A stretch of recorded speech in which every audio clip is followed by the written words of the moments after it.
Village called Ijebu.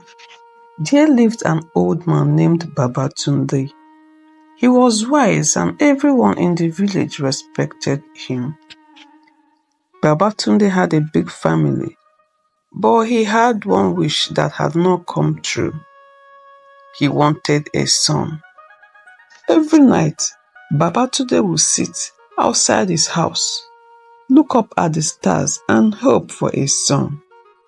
His wife, Morenikeji, would sit with him and they would talk about their day. One night, something amazing happened. The sky god Olorun came to Babatunde in a dream. Olorun's voice was strong and kind. Babatunde, Olorun said, I have heard your wish. You will have a son soon. He will be brave. You must name him Akinjide.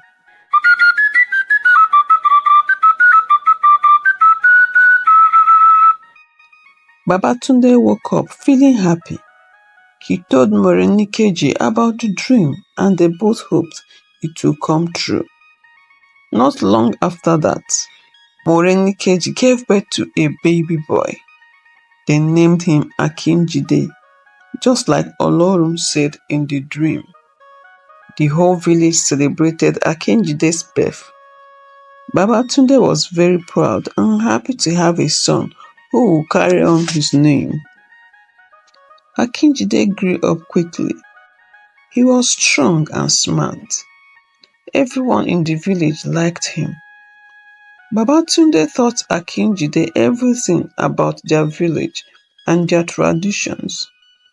Akinjide learned how to farm, how to make tools, and how to be a good person. He helped his father with everything and listened to his stories about the village. Babatunde was happy to see his son grow up to be such a good boy.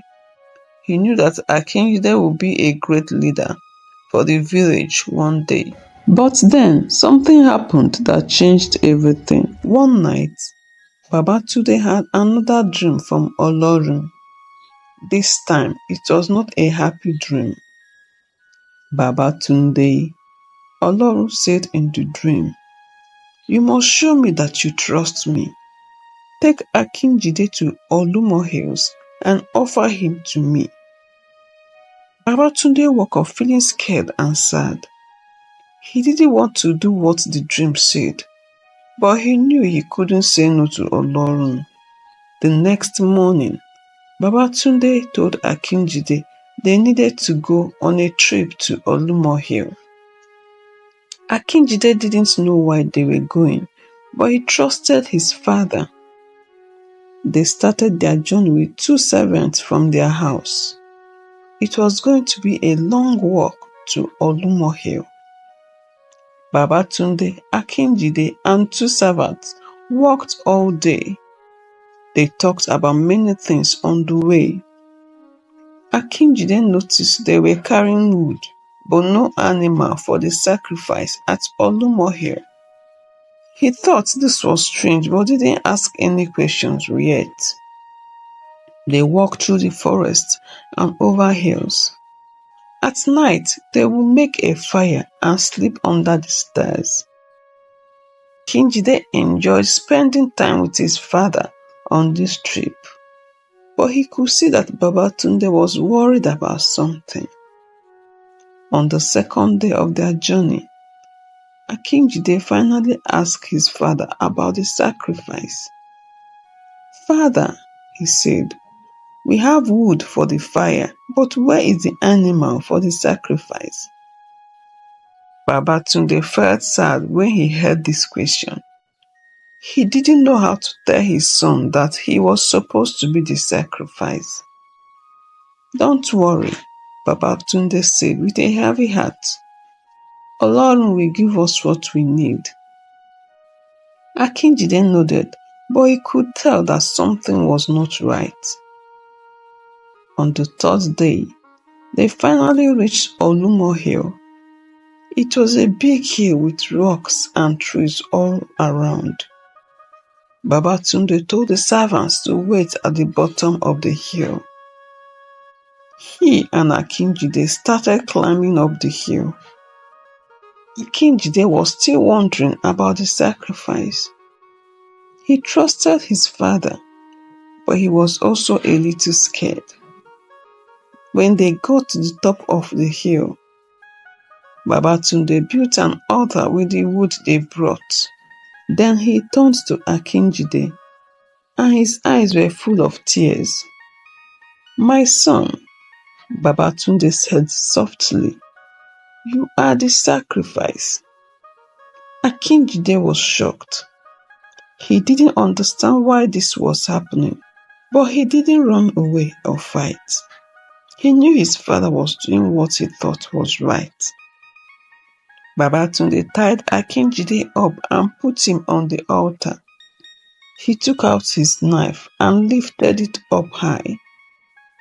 He was crying because he didn't want to hurt his son. "I am sorry," Babatunde said, with tears running down his face. Just as he was about to bring down the knife, a loud voice stopped him. "Babatunde!" Babatunde looked around and saw a messenger from Olorun standing next to a ram that was caught in some bushes. "Let your son go," said the messenger. "Olorun has seen that you are faithful." Babatunde quickly untied Akinjide and hugged him tight.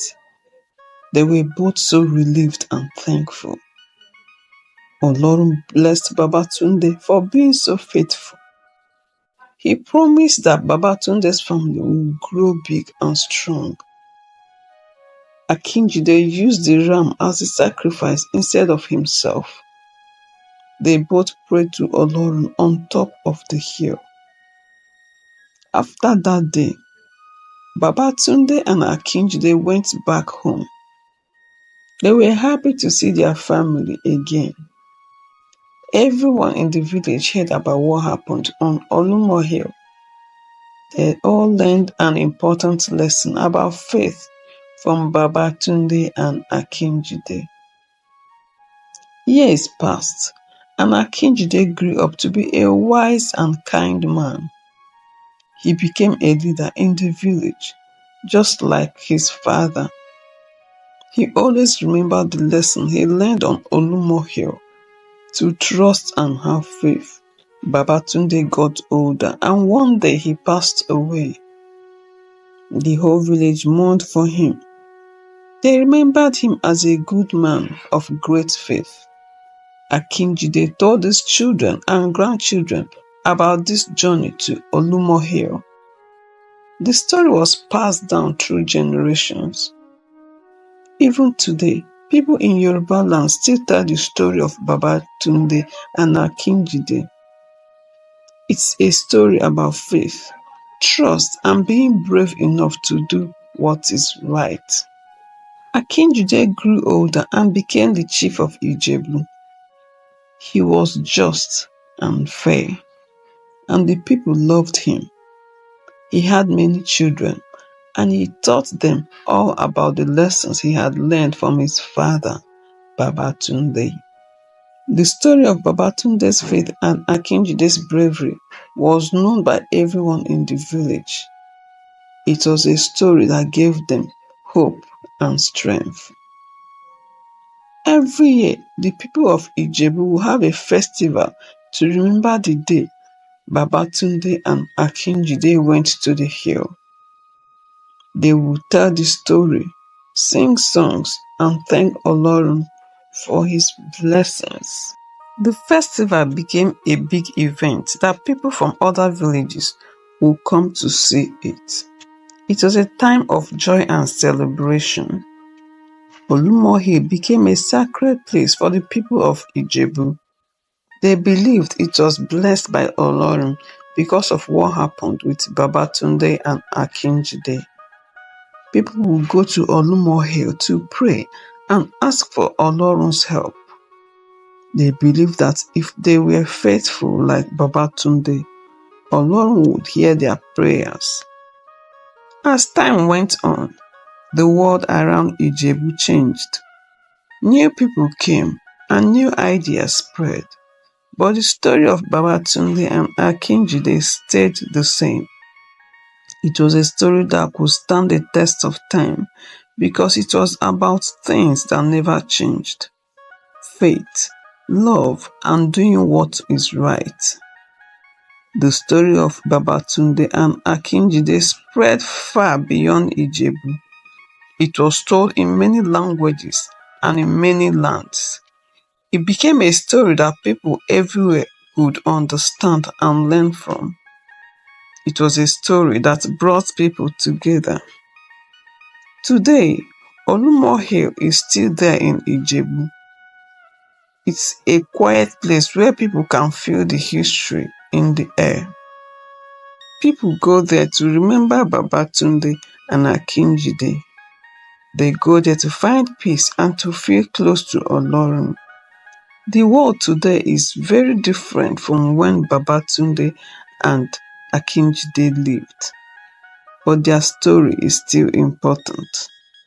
It reminds us that no matter what changes around us, some things stay the same.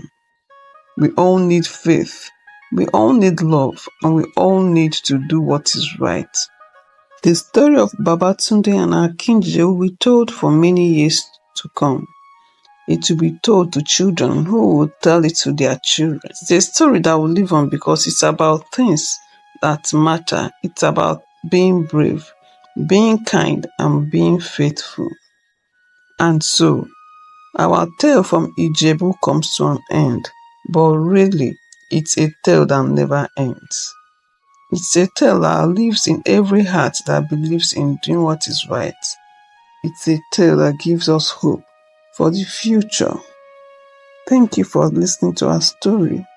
May you always have faith like Babatunde and bravery like Akinjide.